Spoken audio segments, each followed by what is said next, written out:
Can we talk for a minute about our Integrating Heart and Mind workshop? Absolutely. I'm excited. It's coming up in the fall of 2024. I'm so excited. We changed the format to make it more accessible to people with like work schedules and personal schedules. And so this time we're going to do it 3 hours on a Friday afternoon or evening, depending on where you're at, and 5 hours on Saturday for 2 different weeks in September.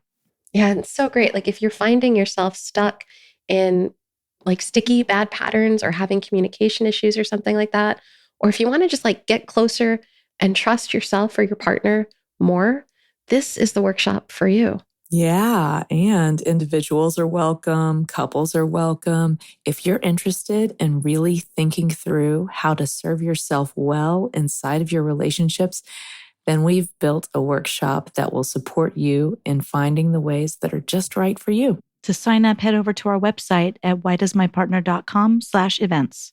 We hope you'll join us. Welcome to the Why Does My Partner podcast. I'm Jules. I'm Vicky. And I'm Rebecca. We're your hosts. We're also couples therapists and messy humans bumbling through our own relationships every day. We met at a training, and our secret sauce is that we and our partners became fast friends. Between us, we have more than 40 years of experience holding hard relational questions with our clients. We're going to bring those questions here. And together, we're going to take a stab at answering those questions. This podcast is not a substitute for couples therapy. If something you hear in this podcast stirs something deep within you about your relationship, reach out to a couples therapist in your area. We also love to hear your questions, so don't forget to go over to whydoesmypartner.com to leave a question of your own. Here's today's question. Welcome back. This is Jules. This is Vicky. And this is Rebecca. And today's question, why does my partner interrupt me? Your partner's name is Jules. I was like, is Adam actually sending this question? Because the answer, my love, is I cannot seem to stop myself and also deeply enjoy it. And if only you would interrupt me more too. I love it. I actually, you know what it is I love like the intellectual bantery. Like some of this is, why do I fit in on the East Coast so well? So I'm not from anywhere really. I moved a ton as a kid. I have a lot of different history living in lots of different parts of the country. But for a while, I lived in New York City and I loved it because people talk over each other when they're excited. We and do. I was like, finally, my people, you get me. Yeah, it's the thing though, right? It's like, I got energy about this thing. Yeah. And then I have the energy too. Yeah. And then you interrupt me right back. And it's like, okay, so it's totally possible. And this has actually been studied where you get different cadences in different parts of the world in different context, right? So different. Yeah. I'm like, can we go into the different voices also during this? Does that make sense? Darling, if you need me to do a different voice, I can do that. For you, I will do it. She can do so many now, of them. don't you get me started now. I got a lot of different people in my family from a lot of different places in the world. And so I got a lot of history with different.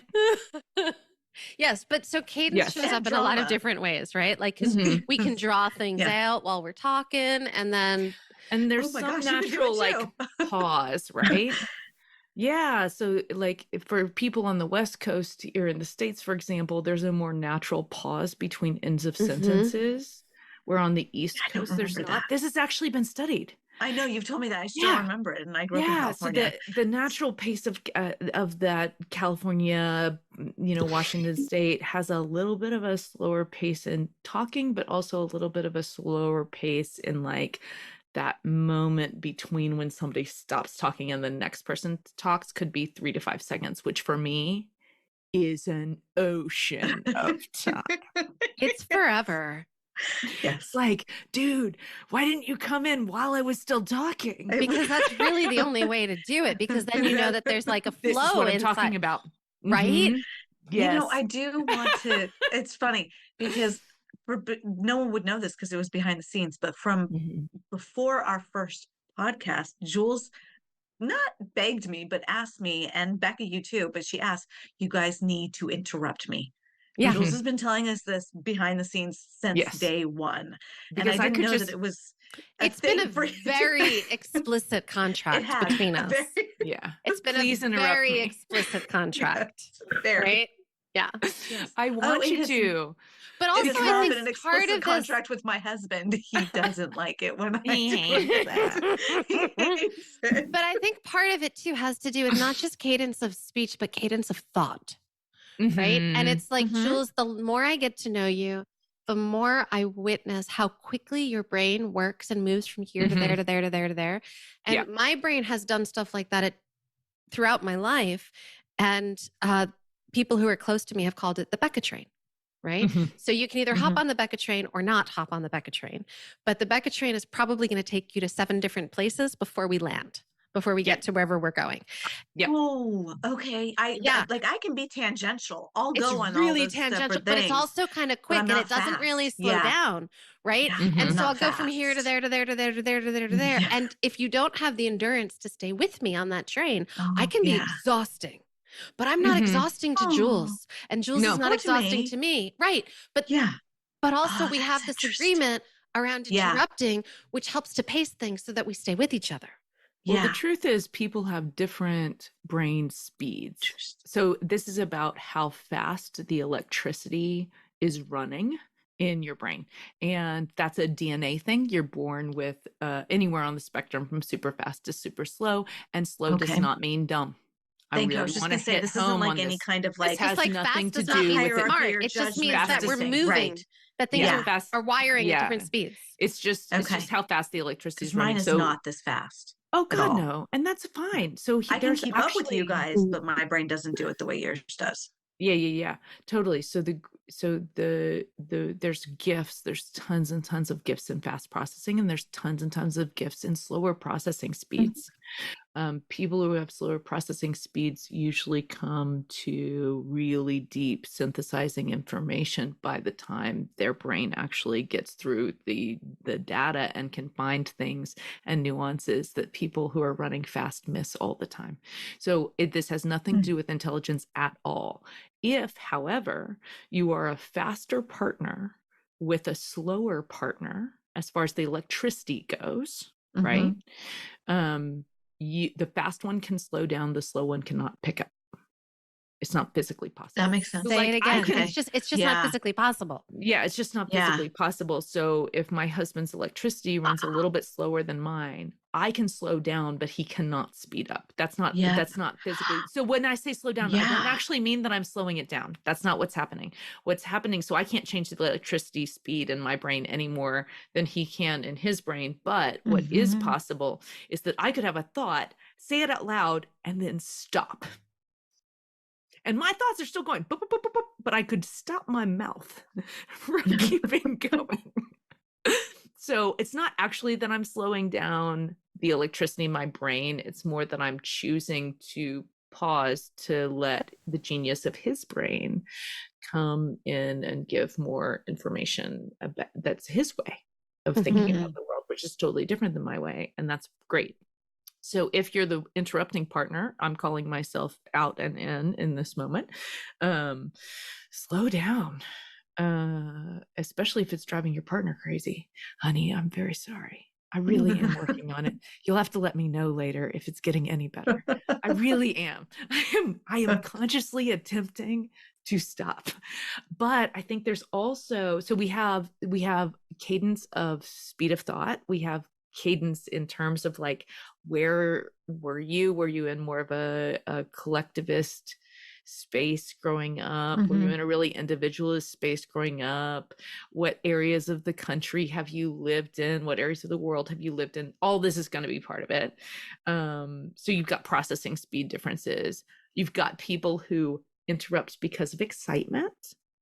They're not interrupting because they want to talk over you. They're interrupting you to share and delight in what you're saying. And that's the way they're expressing it. And of course, you've got the people who just want their way. And so some of them are interrupting you because they don't want to hear you. And then there's That is totally also possible. folks who are interrupting because they're afraid of forgetting the thing.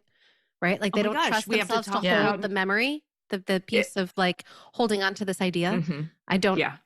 right? Yeah. So neurodivergence is where we're going in. We're kind of Yeah. walking into that world. So for those who maybe you have ADHD and your working memory actually is not that great, and you cannot depend on it to hold the thought for 5 more seconds. If you held the thought for 5 more seconds, it gone. That's actually definitely something I experience inside, is that my working memory actually isn't good enough to keep the thought.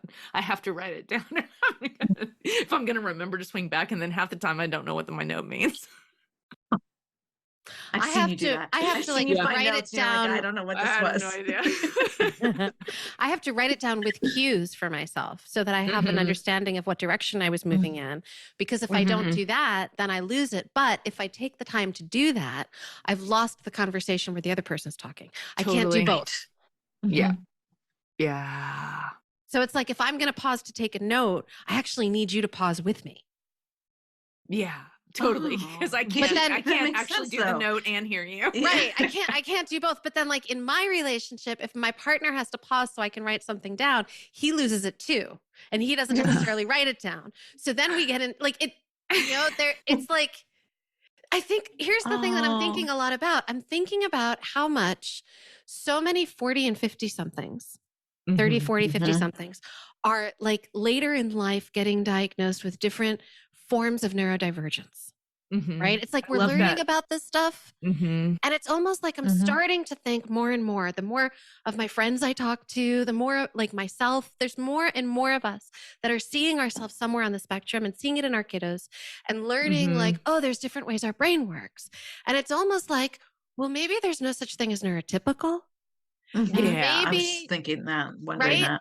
Maybe Yeah. there's no Yeah. such thing as neurotypical, but Absolutely. we haven't really taken the time to figure out like, oh, how does my brain work?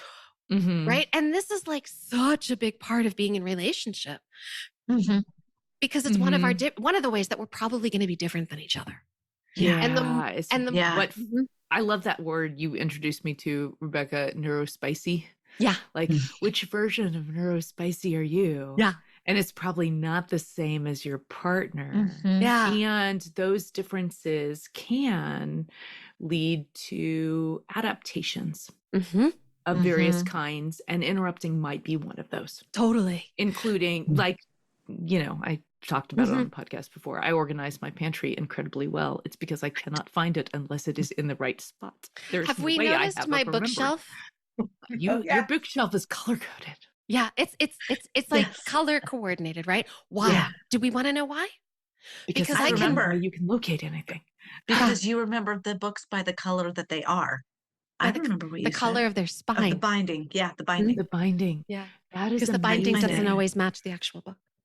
See, I could never find any of the books. See, we're neurospicy in different ways. Totally different. Right? Now, if we were going I to could like never find share, any of those books. right? If we were going to share a space together, right? And this is how I find books, and you find books by, I don't know, the piles that you keep them in or something like that.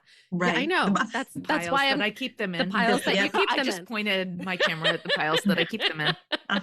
They are Right? literally piles. So now your version and my version, Oh. neither version is wrong. They're different, No, but they're my not version wrong. is how they're related to each other. Yeah. So I know this Well, mine stack is has how to they're do with related this. to. Like those are the red That is. ones, and those are the yellow but not ones. by like and- subject matter. No, yeah. no, Amazing. no. Mine are alphabetical order by the title I wish they had. Oh my God, that's brilliant. Wait. So if you don't like the title, you rename it. And then you have to remember that title, but it's not on the book. And you Yes. have to alphabetize it by the one that you named it. But what if you forget it? Yes. And Gabe's head exploded when I told him that. He's like, are you kidding me? I'm like, yes, because I'll put a shout out. My friend Father Chris wrote a book, and I think it's called The Way of the Warrior Saint, but I think it should be called Crucifixional Living because that's what he talks about. So it's under C for crucifixional, but it's not called that. That is Oh, that's amazing. Absolutely By the way, hysterical. Yeah, here we it's go. by the I name love it should you. be. I love you. Totally. Another version of neurospicy right now.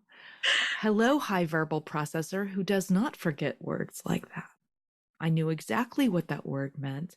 This is what the title of the book should be. Hello, high verbal processor who would never forget a concept like that. Whereas that would make no sense to me, and there's no way I could remember that made up title twice. I can't even remember the one that's written down twice. I do remember that the This book is had why this I one need the metaphor that color. I need the color. The color will take me because I'm The a color, felt sense I don't kind of remember the color. person. Yeah, And I exactly. remember things like, well, it was red. When it was Totally. in my, or this is the thing. I'm loving audiobooks lately. Do you know why I'm loving audiobooks so much? Because I go, oh, let's see. They were talking about such and such when I was walking by the tree on the road there with the black acorns that fell in the ground. Wow. That's how I remember details. This is awesome. Amazing. May I interrupt us? Please Speaking interrupt of an us. interruption Yeah. podcast. This is how you go on a trail, though. This is now was a train. We just went on a train. We just went on a train. Mhm. So these are some of the reasons why, but I think we've missed one of the big ones, and I want to make sure we hit it. There could be history for your partner that makes it highly adaptive for them to interrupt. So it could be maybe they got interrupted a lot, or their house had fast talkers in it, or maybe they have some pain around not feeling heard. And so there's like a jump into sharing my truth because I'm afraid people won't hear it. That's a possibility. I'm also That makes catching sense. another piece right now that I hadn't thought about until it just played out with us. We went on a train. How did we get off the train? Somebody interrupted us. And what did that interruption do? It brought us where? Back to the question. Right. How many, between the three of us, we're doing this in our office every day. We interrupt people we work with to bring them back to focus. Why does my partner interrupt me? It could be we lost to keep focus. us on focus. Yeah. And Well, I'm that's actually really interested in the thing. So all of this is to say, I don't know if you can catch this, listeners, but I am thinking there's 1,000 reasons why your partner could have an interrupting habit. And if you are curious about it, you could, really do whatever you need to do to take care of yourself really well so you can show up in curiosity and actually ask him about it. The other thing that I'm thinking, though, is if it's hard for you to be interrupted, if it feels for you, if it's coded as rude or like you don't matter or like they're undervaluing you, then my hope is that you can share that with your partner and they can move into some deep empathy and compassion for how whatever it is that's happening in them is affecting you, so that you all can find probably imperfect ways of making agreements that probably, especially if it's a neurodivergence thing or if it's like a speed thing, that is probably not going to be perfect, but could get better. Yeah. Right. So this feels like maybe a meta conversation time, or like a deeper sharing, deeper vulnerability conversation time of like, you probably don't know this, but when this happens, here's what it's like for me. I'm hoping the partner can hear it. Yeah. Hopeful. And if your partner is moving into defensiveness, then we can just be curious about that. When you do bring it up, like, oh, what's scary or hard about this, hon? When I talk about how this lands for me, what's scaring or hurting you right now? Which is a great go-to question, by the way. I love that. I love the question, but I also love using it in this way right here because it's not leaving your partner, it's staying with them. Yeah, we don't have to let these differences drive us apart. We could actually meet each other through them. Yeah. I love that. Yeah. All right. Good place to end us for today. Yeah. All right. Knock, knock. Who's there? The interrupting cow. Interrupting cow. I heard that one is one of my favorites. Love that. That's one of my kids' favorite ones. I love that one too. I could not. That was awesome. On that note, Take care. We'll see you all next time. Bye. bye. That wraps up this week's episode. Join us again next week for another Why Does My Partner? We hope that you continue to listen wherever you get your audio and that you'll follow the show. To go deeper, join us at one of our workshops. You'll find our next date at whydoesmypartner.com. Did you know you can ask us your questions? Your questions are relational gold.